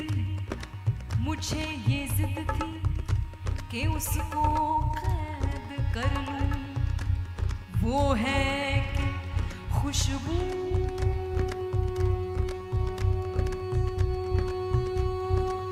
सा बिखरता जाता है चार चराग तेरे बालन हमेशा चार चराग तेरे बालन हमेशा पंचमा में बारण आइया बना झूले लालन ओ पंचमा में बारण ओ पंचमा में बारण आइया बना झूले लालन सिंधड़ी दा से बड़दा सखी शाबाश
क्या फरमाइश आई है शशि भाई, बहुत अच्छा किया आपने। मैं तो मेरी तो सुनती नहीं है ये। अच्छा वो आपने फरमाइश कर दी, छाप तिलक सब छीनी रहे मुझसे। जरा सा थैंक यू, आप मेरी तरफ से भी शुक्रिया। एक्चुअली वक्त की पाबंदी थी इसलिए हमने वो थोड़ा, पर आप अगर सुनने को रेडी हो तो मैं गाने को रेडी हूँ। छाप तिलक हो जाए, छाप तिलक। क्या बात, क्या बात। हाँ जरूर जरूर।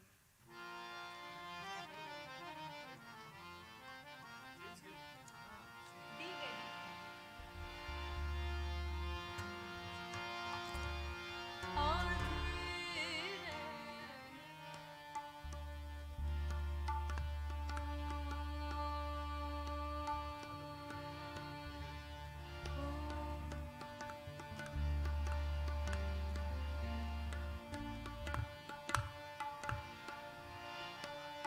लास्ट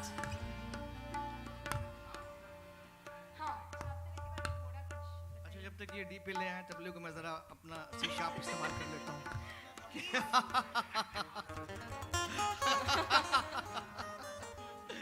देखिए खुसरो के कलाम अजीब व गरीब कलाम है। क्या बात। वो लोग कहते हैं कि साहब देखिए ये छाप तिलक होती क्या है, छाप तिलक होती क्या है। बड़े बड़े इंटरप्रिटेशंस हैं इसके। एक बहुत खूबसूरत इंटरप्रिटेशन है इसका, जो कि हकीकतन बात वही है कि मुसलमान जब नमाज़ पढ़ते हैं तो सजदा जब करते हैं तो मुसलसल सजदा करते रहने से माथे पर एक निशान बन जाता है, जिसे कहते हैं सजदे की छाप। ये है छाप। और तिलक जानते हैं आपके हिंदू जब कशका लगाते हैं, तिलक करते हैं तो उसे तिलक कहते हैं। खुसरो ने एक अजीब व गरीब बात कही। उसने कहा देखिए जब तक कि आप इस छाप और इस तिलक के चक्कर में रहेंगे ना तो आप हकीकत से दूर रहेंगे। जब तक ये छाप और तिलक तुम्हारी छिन नहीं जाएगी तब तक उसके दर्शन नहीं हो पाएंगे तुम्हें। क्या प्यारी बात कही कि छाप तिलक सब छीनी रे मुझसे नैना मिलाई के। खुसरो और निज़ामुद्दीन औलिया के का जो रिश्ता है वो ऐसा ही रिश्ता है कि पांच शहंशाहों के एम्परर्स ऑफ इंडिया के दरबार में खुसरो ने दरबारदारी की और एक अजीब व गरीब एक शाहाना ज़िंदगी गुजारी। 40 साल की जब एक पुख्ता उम्र, जब एक मैच्योरिटी आ गई, उसके बाद उन्होंने देखा कि ये हाथी घोड़े, ये हीरे जवाहरात जो मुझे बादशाह देता है और ये मेरे किस काम के हैं, या वो सुकून कहाँ है। तो ये 40 साल की उस मैच्योरिटी के बाद ये उस एक फ़कीर की खानकाह में पहुँचे जो गयासुद्दीन बस्ती के अंदर, जो आज निज़ामुद्दीन बस्ती कहलाती है, जहाँ आज निज़ामुद्दीन औलिया का मज़ार है, वहाँ पर ये पहुँचे। और निज़ामुद्दीन औलिया ने और तो कुछ नहीं किया। एक अजीब व गरीब जुमला मुझे याद आया निज़ामुद्दीन औलिया का और खुसरो दहलवी के बारे में कि निज़ामुद्दीन औलिया ने कहा कि जब मैं मरने के बाद खुदा के सामने पहुँचूँगा और खुदा मुझसे पूछेगा कि निज़ामुद्दीन तू दुनिया से क्या लाया है, तो मैं कहूँगा ये खुसरो को लाया हूँ। और खुसरो ने कहा कि यही तो वो जगह है जहाँ मेरी सारी छाप तिलक छीनी गई थी और मुझे उनके दर्शन दिए गए थे। क्या बात है, मुलाहिज़ा फरमाए छाप तिलक। शशि भाई once again thank you very much. क्या बात है, थैंक यू ऑल। क्या बात है।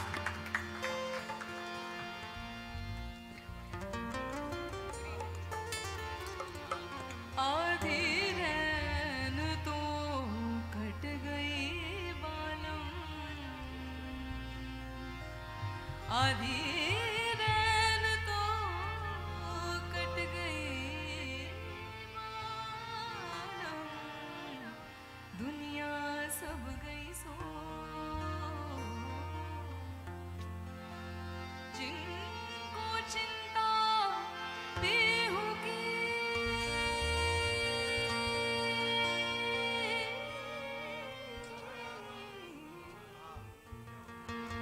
मावनी धनी सरनी सधनी पमा पगा गावनी,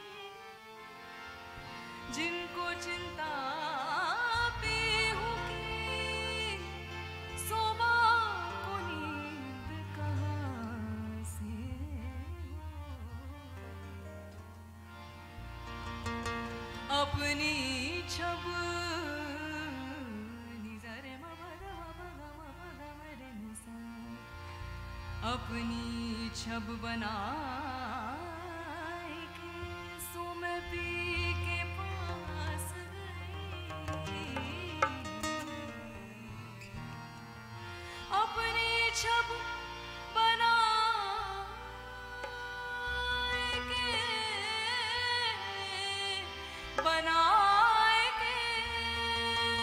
अपनी छब बनाए के अपनी छब बना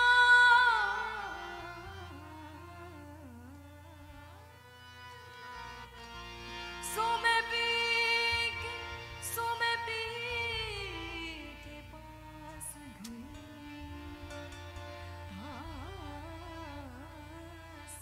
गई, जब छब दे मगा म जानी धनी सा जानी धनी सा ग मगा जानी धनी सा ग मगा ग सानी ध ग म प ग म रे नी ध सा, जब छब दे पी हूँ की सो मैं अपनी भूल गई,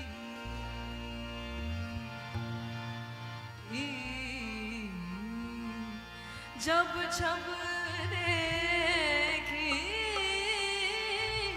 पीहू की। शशि काका के लिए स्पेशल हमीर पेश करती हूँ। गामदा दानी मा पा गामरे सा गामदा, जब छब देखी पीहू की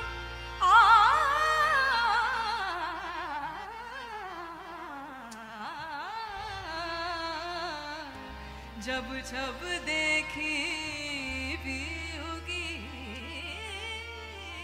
सो मैं अपनी भूल गई, छाप तिलक सब छीन रे मुँह से नैना मिलाए, छाप तिलक सब छीन रे मुँह से नैना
मुख पर डारे केश, चल खुसरो घर आपने, रैन भई चाहुदे। सगी नगर नगर सगी डगर डगर, मैं तो इश्क की आग में कूद जली, मोरा खैश गयो मोरा देश गयो, मैं तो इश्क की आग में कूद जली। सगी नगर नगर सगी डगर डगर, मैं तो इश्क की आग में कूद जली, मोरा खैश गयो मोरा देश गयो, मैं तो इश्क की आग में कूद जली। सगी नगर नगर सगी डगर डगर, नगर नगर नगर नगर नगर नगर नगर नगर नगर हो। सगी नगर नगर सगी डगर डगर, मैं तो इश्क की आग में कूद जली, मोरा खैश गयो मोरा देश गयो, मैं तो इश्क की आग में कूद जली। सगी नगर नगर सगी डगर डगर, मैं तो इश्क की आग में कूद जली, मोरा खैश गयो मोरा देश गयो, मैं तो इश्क की आग में कूद जली। कलमे की बबूत को मुंह पे मली, तौबा की तुम्ही हाथ मिली, ये रूप स्वरूप दिखा दी चली, मैं तो पिया की धुन में गाद चली। सगी नगर नगर सगी डगर डगर, मैं तो इश्क की आग में कूद जली, मोरा खैश गयो मोरा देश गयो, मैं तो इश्क की आग में पूरी जली। ओ खुसरो ने जाम के पल पल चाहिए, पल पल चाहिए, खुसरो ने जाम के, खुसरो ने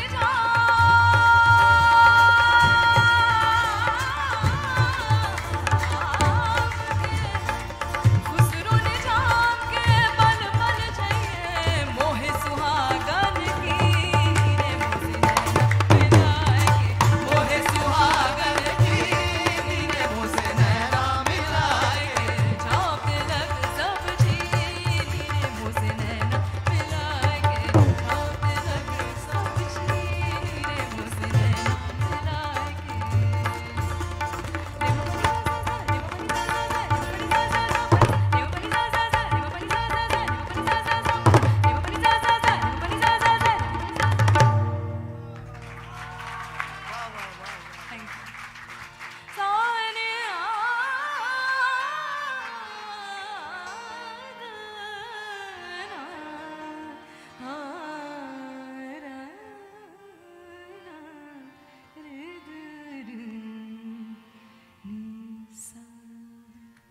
Thank you.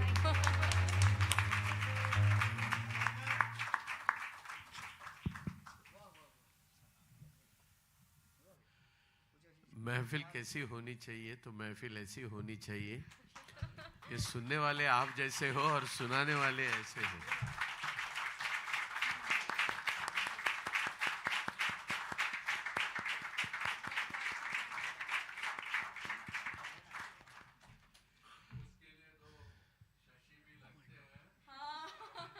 बिल्कुल सही कहा। क्या बात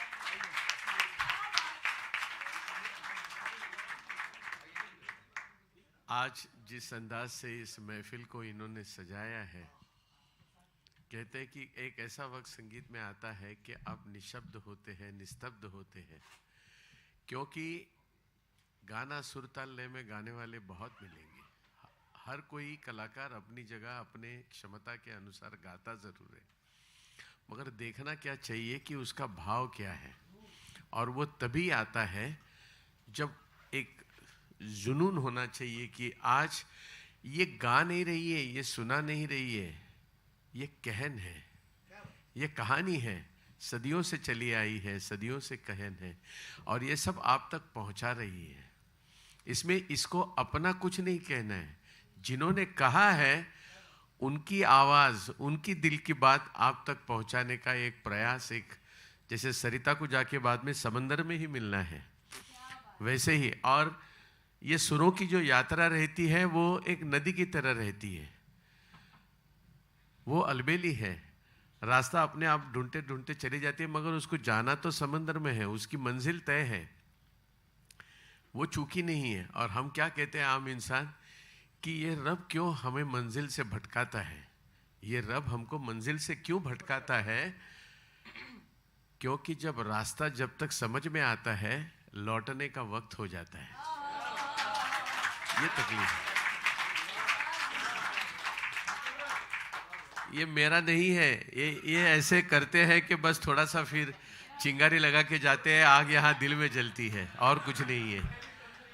एक बेहतरीन महफिल के लिए जोरदार तालियों के साथ पूजा गायतोंडे, सुहेल अख्तर और ये सारे सह कलाकार, प्रसाद पाध्ये, मोहम्मद शादाब, नीलम, विशाल जगताप, पाटिल, सौरभ। और ये एक बात कहना चाहता हूं, ये शहनवाज अहमद बड़ा बदमाश आदमी है। वो पूजा गायतोंडे बजाने के बाद, वो गाने के बाद वो जो अपनी बात कहता है वो इतनी खूबी से कहता है कि उसका होने का एहसास दिलाता है मगर दिखाता नहीं है। लेकिन ये क्लासिकल म्यूजिक में भी इतनी ही कमांड से, इतनी प्रभुत्वता से ये बजाता है। बहुत बेहतरीन कलाकार है और इसको सुनते समय हर बार मुझे बहुत आनंद आता है। हालांकि हाथ में पकड़ में नहीं आता है, नाम ही शहनवाज है, क्या बोले हम तो बस और मैं वंदना जी से गुजारिश करता हूं कि वो पूजा जी को आज ये फूलों का गुलदस्ता देकर सम्मान करें।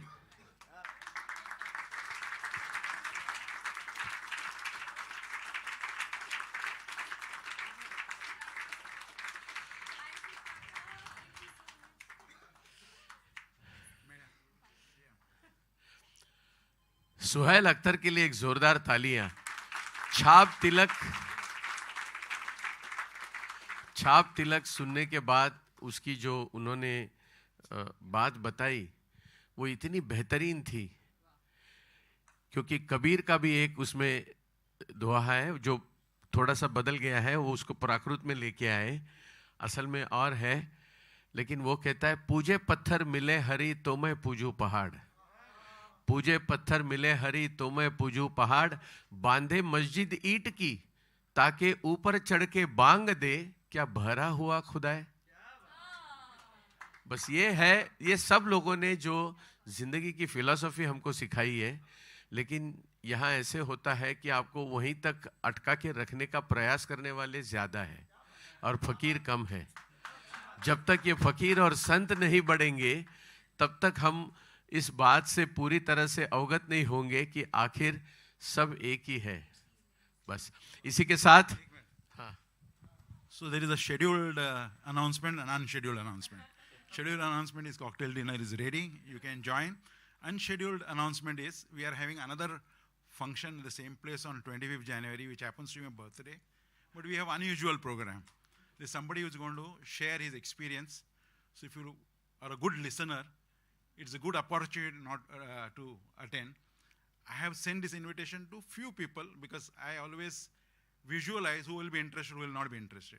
If any of you are interested in attending that program, just write to me. More the merrier. Thank you.